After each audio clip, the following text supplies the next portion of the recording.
السلام علیکم ورحمۃ اللہ وبرکاتہ۔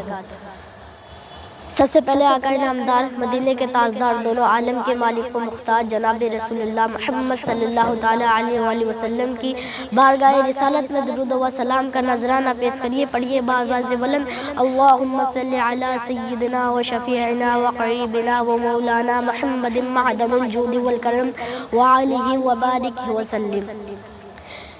کھلا میرے دل کی کلی غوث اعظم، مٹا قلب کی بے کلی غوث اعظم۔ کہا جس نے یا غوث تو غستی تو دم میں، کہا جس نے یا غوث تو غستی تو دم میں، کہیں اور بھی ہے چلی غوث اعظم۔ نہ مانگوں تو تجھ سے تو پھر کس سے مانگوں، نہ مانگوں تو تجھ سے تو پھر کس سے مانگوں، تیرے سوا اور کون ہے ولی غوث اعظم۔ جیسے کہ حضرات اکرامی، جیسے کہ آپ جانتے ہیں پاکستان میں ایک ولی کا مزار ہے۔ میں ان کے سلسلے سے ایک تقریر کرنا چاہتا ہوں، سماعت فرمائے۔ ان کے 40 مرید تھے، 40 میں سے 4 مشروف تھے۔ آقا نے کہا، ایک دن آقا نے بلایا 4 کو اور کہا کہ اے مریدو، جب میرا وصال ہو جائے تو تم مجھے کہاں دفن کرو گے؟ مریدوں نے کہا، آقا جہاں آپ چاہیں ہم وہاں دفن کریں گے۔ آقا نے کہا، کچھ بتاؤ تو صحیح۔ مریدوں نے کہا،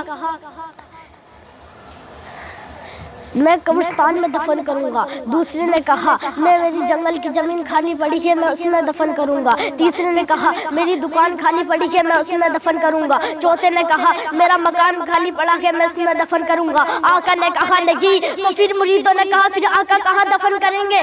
آقا نے کہا، میرا جنازہ لیتے جانا، جہاں میرا جنازہ رک جائے وہی مجھے دفن کر دینا۔ کہو سبحان اللہ۔ 2 سال کے بعد آقا کا وصال ہو جاتا ہے تو کوئی بستر باندھ رہا ہے، کوئی چادر باندھ رہا ہے، کوئی کھانا پیک کر رہا ہے، کوئی پانی پی رہا ہے۔ بیویوں نے پوچھا، یہ معاذرہ کیا ہے؟ تو اب مریدوں نے فرمایا کہ پتہ نہیں آقا کہاں لے کے جائیں گے۔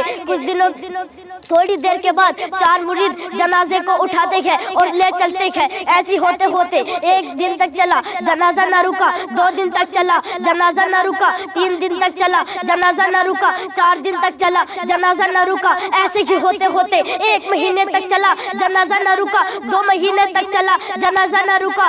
1 سال تک چلا، جنازہ نہ رکا۔ 2 سال تک چلا، جنازہ نہ رکا۔ ایسے ہی ہوتے ہوتے 11 سال گزر گئے مگر جنازہ نہ رکا۔ 11 سال میں مرید پہنچے پاکستان میں۔ پہلے پاکستان بھی ہندوستان میں تھا، چین بھی ہندوستان میں تھی۔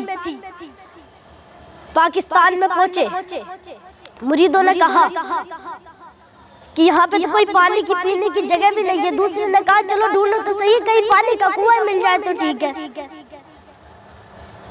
تو مرید چلتے رہے، چلتے رہے۔ مریدوں نے دیکھا کہ ایک مندر کے پاس میں ایک کنواں ہے، کنویں کے اندر پانی ہے اور کنویں کے برابر میں ایک پنڈت بیٹھا ہے۔ جیسے ہی وہ وہاں پہنچے، پنڈت فوراً ان پہ دھوڑے جاتا ہے اور کہتا ہے، تم یہاں کیا کرنے آئے ہو؟ مرید فرماتے ہیں کہ ہم یہاں سے بس پانی نوش کرنے آئے ہیں۔ پنڈت کہتا ہے، ہاں تم یہاں سے پانی نوش کرو گے مگر آدھے گھنٹے سے پہلے یہاں چلے جانا، ورنہ یہاں پہ ایک رانی صاحبہ آتی ہے، وہ پوجا کرتی ہے اور ٹوپی والوں کو قتل کرتی ہے۔ تو پنڈت نے کہا، آدھے گھنٹے سے پہلے یہاں سے چلے جانا۔ مریدوں نے کہا، ٹھیک ہے، ہم آدھے گھنٹے سے پہلے یہاں سے چلے جائیں گے۔ تھوڑی دیر کے بعد مریدوں نے کھانا بھی کھا لیا، پانی بھی پی لیا، وضو بھی کر لیا، نماز بھی پڑھ لی۔ آدھے گھنٹے کے بعد پھر پنڈت آتا ہے، کہتا ہے کہ اس جنازے کو اٹھاؤ اور یہاں سے چلے جاؤ۔ مرید جنازہ اٹھاتے ہیں مگر جنازہ نہیں اٹھتا ہے۔ 5 جنے جنازے اٹھاتے ہیں مگر جنازہ نہیں اٹھتا ہے۔ 6 جنے جنازہ اٹھاتے ہیں مگر جنازہ نہیں اٹھتا ہے۔ ایسے ہی ہوتے ہوتے 40 جنے جنازہ اٹھاتے ہیں مگر جنازہ نہیں اٹھتا ہے۔